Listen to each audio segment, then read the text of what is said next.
course, you can't go anywhere in New York or around New York City without hitting some traffic. Tonight, I'm on my way out to another part of Queens, to meet up with this dude, Rob. I actually met up with him not too long ago. He's another Honda Shadow owner, rider, and he actually works at a vinyl wrap shop over in Nassau County, kind of close to where I live. But anyways, I'm heading out to go meet up with Rob. I don't really have any set plan for what to do tonight, but we've been getting some like terrible weather in New York City for the past week, so today's the first day we can actually get out and ride. I figured gotta hit him up and go cruise for a little bit. A lot's happened since the last time I made a moto vlog. It's been a couple weeks, and actually the last time I did it was just a ramen trip, so I'm gonna fill you in on what's been going on.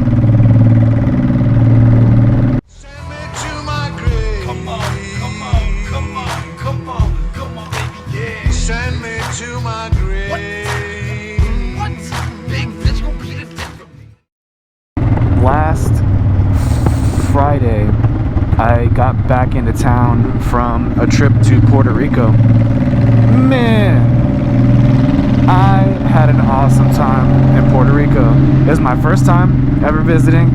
I went with Butter, who some of you know is my co-host from Beyond the Apex. He's got family down there, and he knows his way around the island. He knows kind of... Bro, actually, he set up the most amazing Puerto Rico trip. He had everything planned out.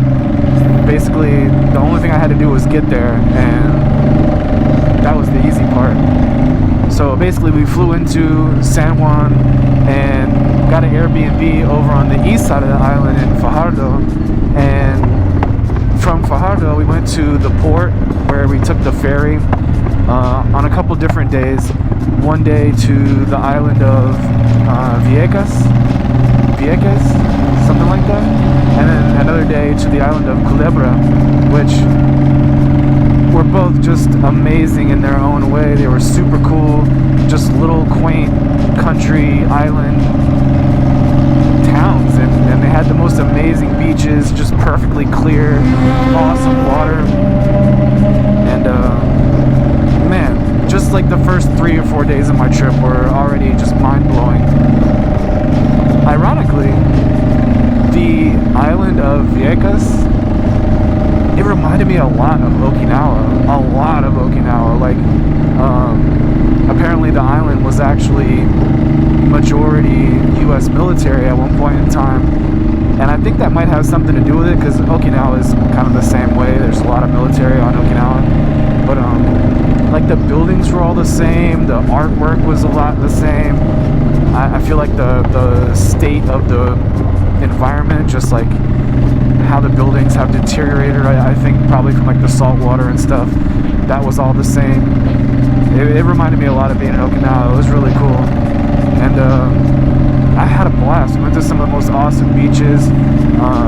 He rented a golf cart while we were there to get around the island, and it was just the most amazing experience. The Black Sand Beach, I forgot exactly what it was called, unless it was just called the Black Sand Beach.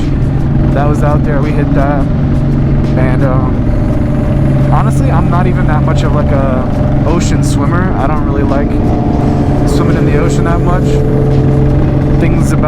Something about, you know, animals being in the water that could eat you, kill you, stuff like that, kind of gives me anxiety when I'm swimming in the ocean. But I definitely couldn't pass up the opportunity to swim in these waters. On top of that, if I didn't swim in the waters out there, I wouldn't have been doing anything, because that was pretty much the entire first part of our trip anyway. But I had a great time. The food, oh my god. It's not healthy food. It's delicious food, but it's not healthy food. I had the most fried food, I think, in that week that I was in Puerto Rico that I've had in the past year, honestly. Everything was fried, but delicious. And of course, I was drinking too. Had some Puerto Rican beers, Puerto Rican rums. Me and Butter went downtown one night to San Juan, to La Placita, and we had a couple Puerto Rican cigars. It was just I really couldn't even begin to describe to you how amazing it was. So, tuned on my channel, I'm actually working on putting together all the videos from my trip. I got video of everything, all from my phone actually. I didn't even bring my camera or my GoPro. I wasn't sure like how safe it would be in the water or like where I was staying, so I didn't bring any like crazy equipment. I literally just had my phone, and I got video of everything in 4K. So stay tuned on my channel. You'll see some pretty awesome highlights from my trip to Puerto Rico. One video I've already posted was towards the second part of our trip. We ended up going to the west side of the island, and we took a little boat tour off the coast to the Keys. Seriously, it was like music video quality scenery, and it was like a private, you know, VIP experience. So check that out. There should be a link in the description so you could actually experience something like that if you ever head down there. Carlos, the guy that was the captain of the ship we were sailing on, it was just super cool, and yeah, great experience. Beautiful.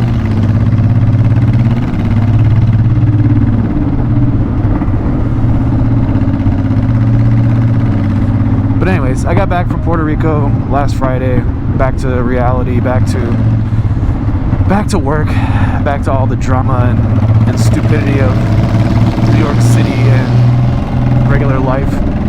But I actually got word earlier this week from higher ups at my job that big changes are coming for Josh in the future. I guess early summer, maybe late spring, early summer next year, I might be moving to the West Coast. My job might be moving to Cali, SoCal actually. I've been told. I've actually been in California quite a bit, not in a consistent basis, but I mean I've been out to the desert before. I've been to like Palm Springs on vacation. I've been out there for work too. I've been to like San Diego for work. I've been to Beverly Hills area, LA for vacation. So I know a little bit about California and like various spots. I've never been like super far north, but SoCal, I've been there before. I spent some time there. I absolutely love it there. The time I spent in San Diego, I was there for about 2 months. Absolutely amazing. Perfect weather the entire time, except for little tiny spurts of drizzle or a little bit of rain, but it never lasted long. Other than that, it was just the most perfect environment to live in. So next year, maybe like April, May, June, July time frame, somewhere around there, your boy GymkhanaJosh is moving west. So I gotta soak up as much New York City as I can over the next couple months, because pretty soon I won't be able to. And it's kind of bittersweet, because as much as I've warmed up to New York City, don't get me wrong, I'm not a city guy. Like I'm not really into the city life. I hate traffic. I despise overpriced everything. Although I guess SoCal is kind of the same way, to be honest. But I've warmed up to New York City. I moved here in 2019, and I was living in Brooklyn, and I really couldn't even begin to describe to you all the different experiences I had and how I transitioned from absolutely hating it here to really kind of warming up and making my connections, networking, and getting involved with certified knee draggers, which isn't over, by the way. More to come on that. But yeah, just meeting all the people that I've met, just seeing all the stuff I've seen, it's been really great. But even on a night like tonight, where it's decent weather, and it's probably like 60 degrees, 70 degrees, and beautiful, I can't wait to get me some Southern California sun, honestly. Riding season year round, what? Tracks littered all across the state, what? Yeah, it's time for me to make a change. California seems like it'd be right up my alley, so that's probably the next big thing for GymkhanaJosh. But anyways, enough about that. Like I said, I'm off tonight, different part of Queens. I'm meeting up with my boy Rob, another Shadow owner. We're gonna BS for a little bit. I'm gonna get some video of us ride, maybe some pictures. I just ordered some Honda Rebel 250 shock absorbers for my Honda Shadow 1100. I hear from the message boards and from the forums that it gives it a nice lower stance by like maybe an inch to 2 inches. Bro,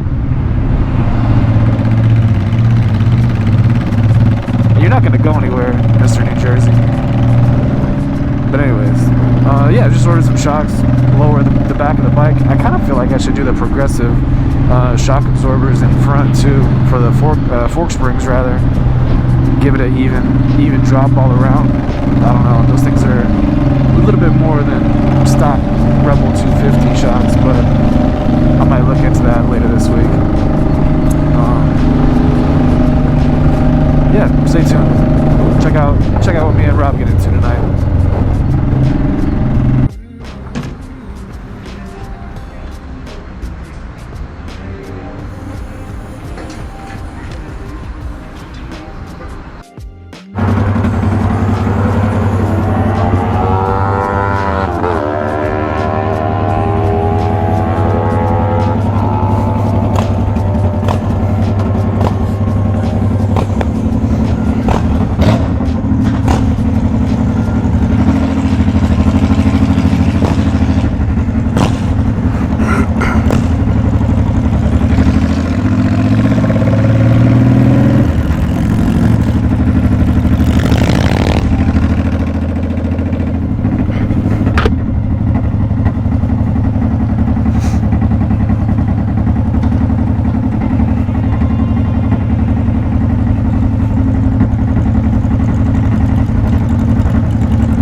Rob's the one that told me that my bike is shooting flames when I'm backfiring. He said it was cool. I don't know if it's cool for my valves, but it sounds cool.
Seconds later.